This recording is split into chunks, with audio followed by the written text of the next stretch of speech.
Construction de la case aux ancêtres. Fin de la couverture.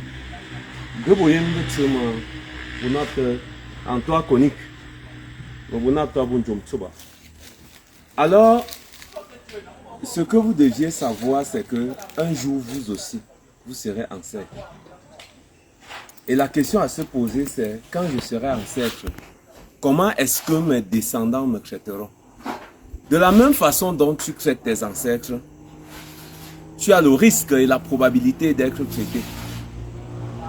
Ce que je vais vous dire, c'est que les ancêtres sont clairement parmi nous. Et aujourd'hui, je vous parlerai de la réincarnation.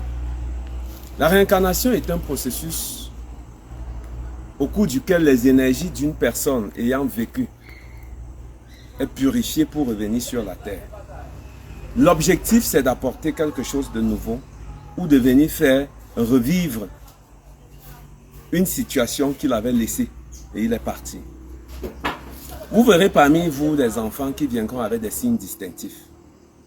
Ces signes distinctifs peuvent être un enfant né avec le cordon ombilical autour du cou, un enfant né avec le bracelet à la main, un enfant né avec une situation un peu plus différente, quelque chose de particulier.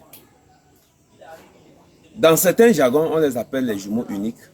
Dans d'autres, ce sont des enfants qui ont réincarné pour venir modifier ou apporter quelque chose de nouveau dans la famille. Alors, il est temps de préparer ce moment-là. C'est pendant votre vie. Faites ce qui est bien. Réglez vos affaires. Gérez et soutenez vos ancêtres afin que ceux qui sont des descendants puissent aussi vous aider à atteindre cette étape de la réincarnation. Comment arriver à là? C'est lorsqu'on a fini d'éponger les dettes d'un ancêtre, donc faire les coutumes jusqu'à ce qu'on n'entend plus parler de cet ancêtre. Et lorsqu'on n'entend plus parler de l'ancêtre, son crâne se décompose. Si on va même où on avait gardé son crâne, on ne verra plus rien. Et quand il est parti, vous n'aurez plus jamais un entendement de dire que tel ancêtre, il faudrait que vous partez. Non, parce qu'on a fini. Et quand on termine ça, l'ancêtre peut maintenant retourner à la réserve qui est le lieu sacré, qui est l'ombre.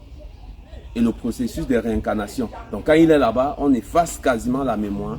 Parfois, pendant qu'on est en train d'effacer la mémoire, certains souvenirs restent, certaines choses restent.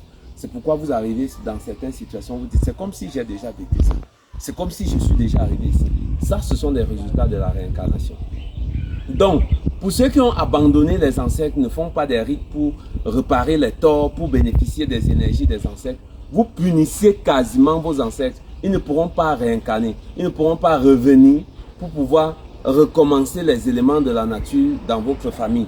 Ils ne pourront pas réalimenter l'énergie de votre famille. Je sais que la question que vous vous posez, c'est est-ce que quand on réincarne, on revient dans la même famille?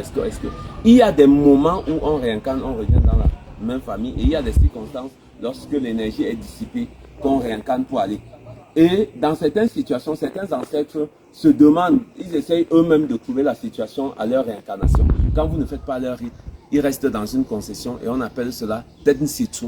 Donc les gens viennent au moment où ils sont en train de vivre, ils découvrent qu'il y a un crâne qui est resté là et ils demandent, donc ils adoptent maintenant ceux qui sont là et ceux-là vont aussi l'aider à effacer, éponger ces dettes. Bon, je m'arrête un peu là parce que c'est encore un peu large, c'est un thème très large, mais retenez que lorsque vous ne faites pas les rites de vos ancêtres, vous les punissez, vous les empêchez d'accéder à la réincarnation pour revenir alimenter la nature.